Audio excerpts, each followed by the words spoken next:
हरिओम. पातंजल योगसूत्रे, योगदासांचे प्रवचन.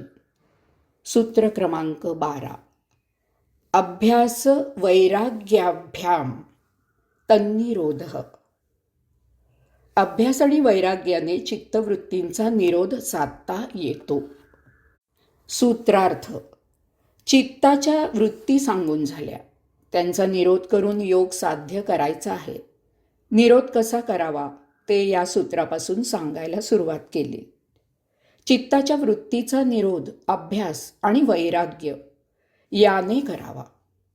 चित्ताच्या वृत्तीचा निरोध अभ्यास आणि वैराग्य याने करावा. सूत्र क्रमांक 1 मध्ये आपण पाहिले की चित्त हे जन्मतःच विषयासक्त आहे.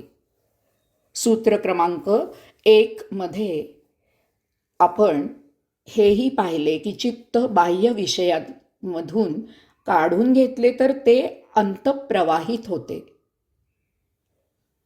आपण पाहिले की चित्त इतर विषयात सारूप्य पावते. चित्ताच्या या 3 गोष्टी, विशेष गोष्टी लक्षात ठेवून आपल्याला अभ्यास आणि वैराग्य आत्मसात करायचं आहे. अभ्यास म्हणजे शिक्षण घेणे, ज्ञानार्जन करणे.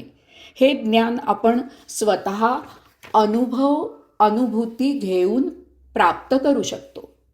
तसेच इतरांना मिळालेला अनुभूती अभ्यासून प्राप्त करू शकतो. अभ्यासात एक महत्त्वाची उपयुक्त गोष्ट म्हणजे पंचज्ञानेंद्रिये ही कर्माची वाचक असतात. एक उपयुक्त गोष्ट म्हणजे पंचज्ञानेंद्रिये ही पंचकर्माची वाचक असतात. एखाद्या वेळेला अचानक काही प्रसंग घडतो आणि आपण त्यापासून बरंच काही शिकतो. अभ्यास हा वाचक म्हणजे निरीक्षण, मनन म्हणजे रसग्रहण, विचार म्हणजे निर्णायक सिद्धांत आणि आचार म्हणजे कृती याने परिपूर्ण होतो.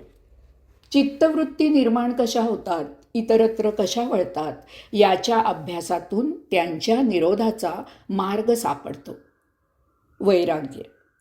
वैराग्य म्हणजे भावनांवर जय मिळवणे, अनासक्त होणे, रिपूंवर स्वामित्व मिळवून आपले जीवन स्वतःच्या इच्छेने जगणे.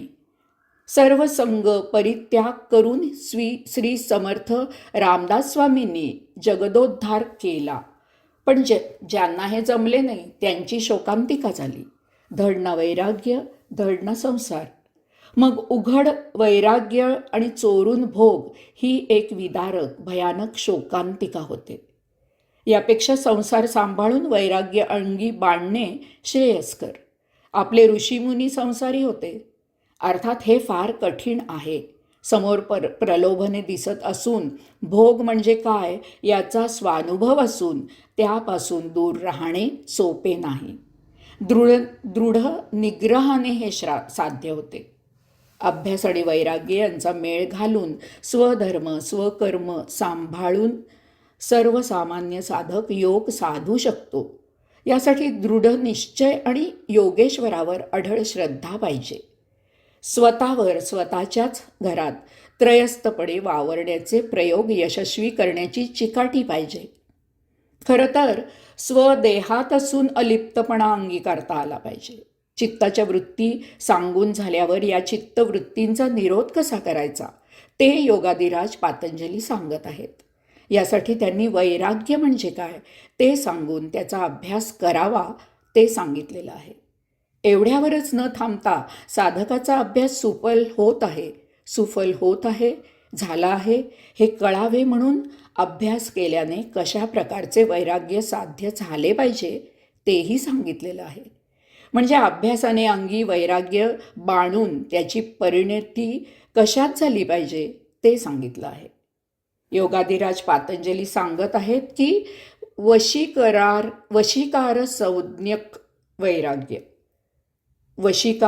संज्ञक वैराग्य अभ्यासाने ज्ञान झाल्याने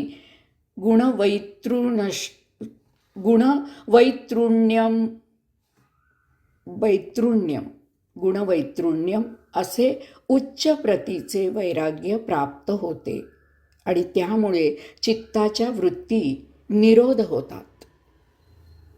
यालाच जोडून सूत्र 13, तत्र स्थितौ यत्नोऽभ्यासः.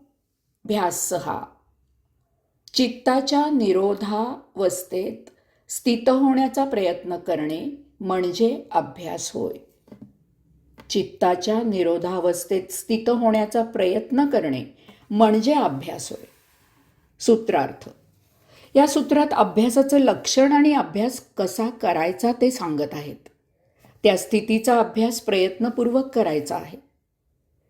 ती स्थिती, त्या स्थितीचा म्हणजे एखाद्या घटनेचा परिणाम होण्याआधीची स्थिती आणि परिणाम झाल्यानंतरची स्थिती याचा अभ्यास करणे.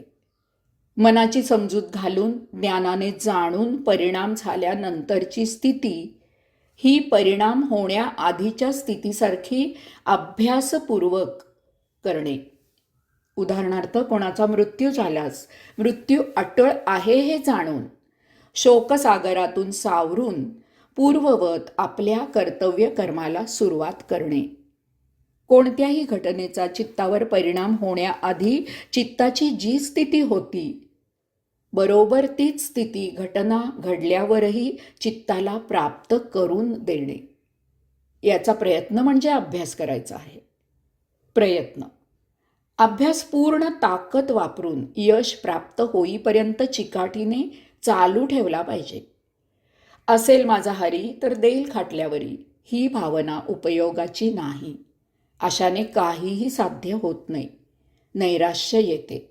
अभ्यासपूर्वक योग्य दिशेने प्रयत्न केला पाहिजे. कष्ट करणाऱ्याला प्रयत्नांती परमेश्वर प्राप्त होतो.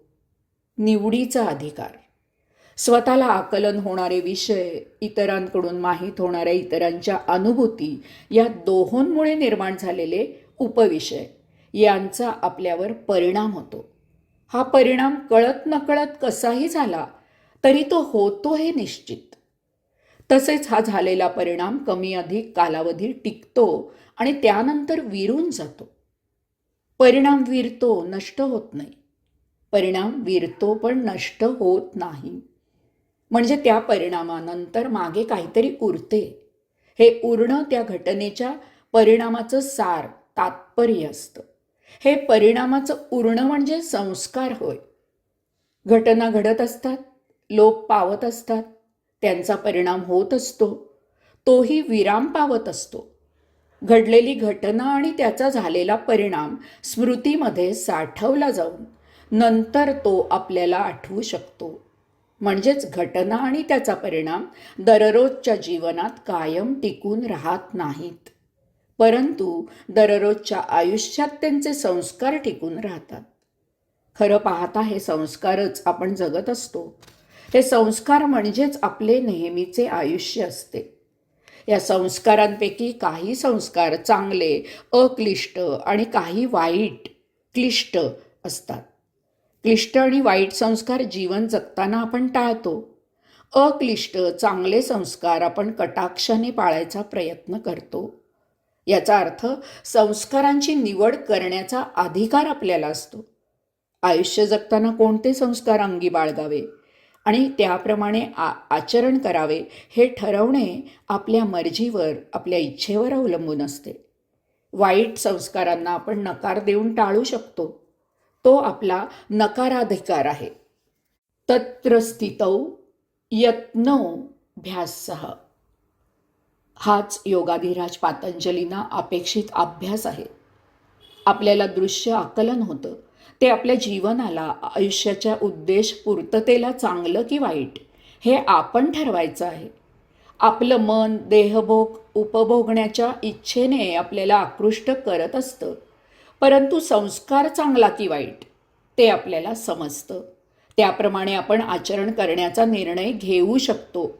यासाठी कोणत्याही घटनेमुळे मिळणारं देहसुख आणि मानसिक आनंद हा भोगलोलूप आहे किंवा कसे हे ठरवण्यासाठी स्वच्या नजरेतून त्या घटनेकडे पाहण्याची कला आपल्याला अभ्यासाने शिकायला पाहिजे. स्वतःचा देह आणि मनावर त्रयस्थ नजरेने संस्कार करण्याचा अभ्यास करायला पाहिजे. हे वाचन, मनन, विचार आणि आचार यामुळे साध्य होतं. कोणत्याही प्रसंगी भावभावनेच्या आहारी न जाता चटकन त्रयस्थ भूमिकेतून त्या प्रसंगाचं विश्लेषण करता आलं पाहिजे. प्रसंग आहे त्या स्थितीत आकलन करता आला पाहिजे. यासाठी योग्य गुरूंचं मार्गदर्शन घ्यावं. नेहमी साधू, संत, सज्जन यांचा सत्संग करावा. सत्शील, सद्विचार, सदाचार यासाठी सद्वर्तनी लोकांची संगत ठेवून अशांच्यातच वावर असावा. भाव, भक्ती, श्रद्धेने संतांच्या आचार विचारांचा अभ्यास करावा. उत्तम संस्कार करणारं वाङ्मय वाचावं. हरिओम.